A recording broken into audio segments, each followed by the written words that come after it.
Hi friends, welcome to QApedia and this is our blog qapedia.com. Today the topic that we are going to discuss are defect, defect life cycle and defect summary report. The same thing we have mentioned in our table of contents as well. The subtopics that we will discuss are what is a defect, defect life cycle, what is defect life cycle, defect summary report, what is defect summary report, format of defect summary report, summary of the session and then question for the session. So let's start. Defect life cycle and defect summary report.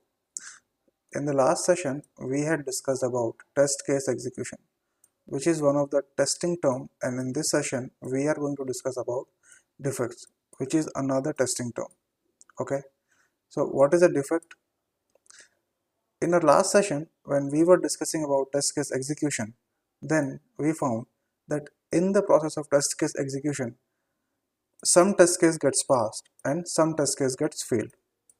So whenever a test case is failed, then the tester is responsible to raise a defect, and this particular defect, defect will be associated with the failed test case.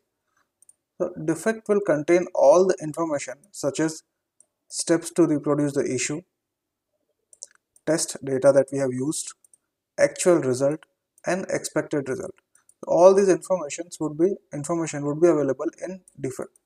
So if suppose we want to define a defect, then what can we say? That a defect is a description of the failure of a test case in a step-by-step manner with the test data. Okay, this could be a definition. So because we are describing the failure of a test case in a defect, and then we are mentioning everything, the steps to reproduce, it will be a step-by-step manner, and then we will mention the test data as well in the defect. So defect is a description of failure of a test case in a step-by-step manner with test data. Or we can say that defect is deviation of actual result from expected result in software testing. So we want some result, we are expecting some result, but the actual result is something else. So it is deviating from expected result. So when actual result is deviating from expected result, then we say that there is a defect. Then defect is an outcome of a faulty code. Then whenever there is a defect, there is any error in the code, then the actual result will be different from the expected result, and this is the reason for a defect. Okay, so this is all about what's a defect. Now defect life cycle. Okay, now what is defect life cycle? So whenever a defect is raised by a tester, then it has to be closed once it is fixed.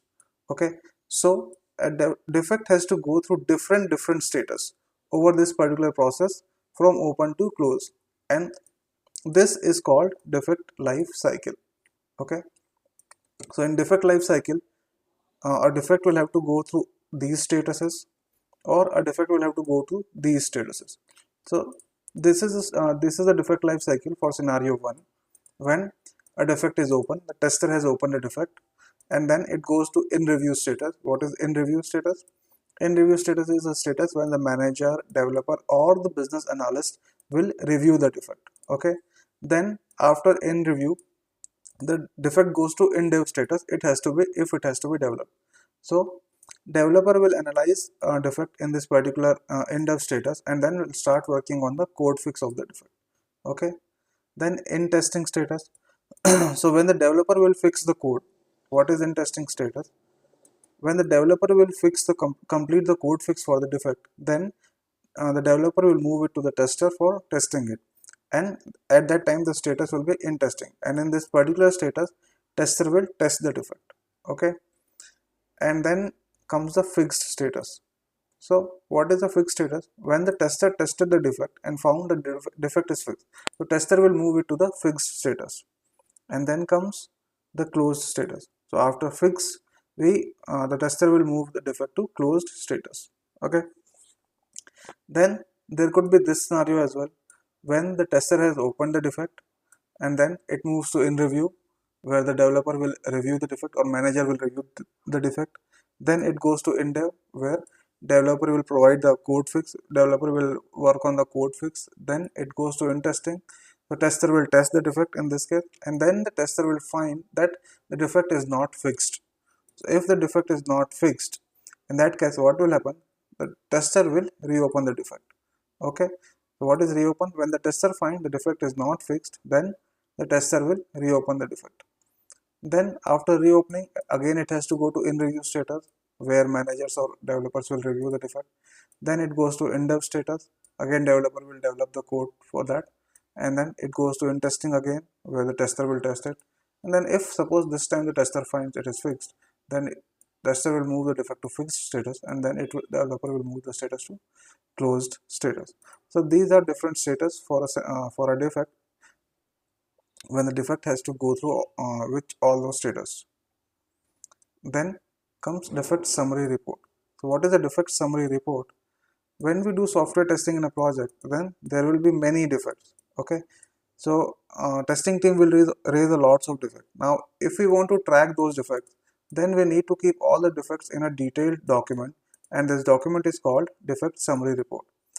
Defect summary report is maintained in Excel sheet or in row column format in any test management tool. The test management tool could be anything like Jira or any other test management tool, or defect management tool. We should say defect management tool, not test management tool. And the major components or the columns in the defect summary reports are following. Defect ID. The first thing is defect ID. So whenever a defect is raised, a unique ID is assigned to a defect. It is system generated ID, and this is called defect ID. Then defect description. So it will be a summary of the defect which tells us a high level information on the defect. Then defect open date. This is the date when the defect is raised. Defect close date. This is the date when the defect is closed. Defect raised by. It will be the name or ID of the tester who has raised the defect. Status. It will be the status of the defect, like it is open, closed, fixed, in review, in dev, any other status. Then assigned to. Defect will be assigned to the concerned person time who is going to work on the defect. Like if suppose the defect is in dev status, then developer will be the assignee. If suppose the defect is in testing status, then the tester will be assigned to the defect. Then fixed by. This will be the name or the ID of the developer who has fixed the defect. Then severity. This will be a kind of impact of the defect on the application. And priority, it is the urgency of the defect, that how fast the defect should be fixed. Severity and priority are two different topics, so we will talk about it later. We will discuss it in our next session. This is somewhat some big topic, so we can't cover it like today. We have to cover it in a different session. Okay, so these are the major components. Okay, and if we want to see how does a defect summary report looks like, then we have to see the format of defect summary report, and this is the format of the defect summary report. Okay, this is a kind of Excel sheet, or you can say this is a kind of tabular format where rows and columns are there. So the columns that we have discussed are defect ID, defect description, defect open date, defect closed date, defect raised by, status, assigned to, fixed by, severity, and the priority of the defect. Okay, then defect ID. Suppose the defect ID is 1 2 3 for a defect, and what is the defect description? Unable to launch application, we are not able to launch application. Then defect open date, we have provided some date. Then the defect close date, some date is provided. If the defect is closed, then only this particular date will come, otherwise the date will not come. Defect raised by, it will be the name of the tester. Then status closed, because the status is closed, that's why we have mentioned here defect closed date something. Then assigned to, now because the defect is closed, it is assigned to the same tester because the tester has closed it. Then fixed by, it will be the name of the developer. And then severity, it will be very high, and the priority also very high. We'll discuss what is severity and priority in our next session for sure. Then our next defect is 1 2 4. This is the unique ID. And what is the defect summary? Unable to log into application. And when did we open? This is the date. And defect closed date is blank because the defect is not closed yet. Then raised by Mahesh, it is the name of the developer. Status is open. Assigned to Suresh, who is the developer. It is assigned to the to the developer, and then priority and the severity of the defect. Okay, now let's see the summary of the session. So we have discussed below topics in our today's session. What is a defect? What is defect life cycle? What is defect summary report? And then format of defect summary report. Now comes a question for the session. Could you please give example of defect in software testing while testing an e-commerce website? So if you are testing an e-commerce website, then you might find some defect. So you have to provide example of that defect. And then second question is, could you please give an example of a defect in software testing when you are testing an online banking site? So if suppose you are testing some online banking application, in that case also you might find some defect. So you have to give example of that particular defect. Okay.